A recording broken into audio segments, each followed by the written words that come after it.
welcome to another Octagon video. Today we're going to be putting together the solar panel and we're going to be doing some soldering. Jumping right into it, grab the first three. We basically just need to put positive to negative, and then we've got three of them in series.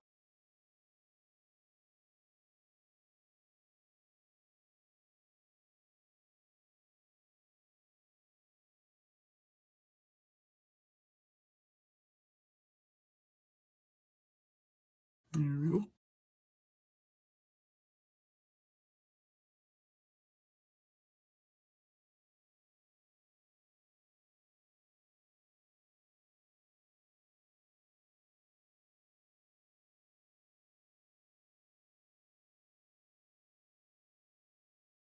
Okay, if this works out well, this will be my first series of, should be not 6 volts, but 5.4. Okay, I'm over 5, rock and roll. Okay, so we'll declare this a final product for this video. Thanks for your attention, and we'll see you in the next video.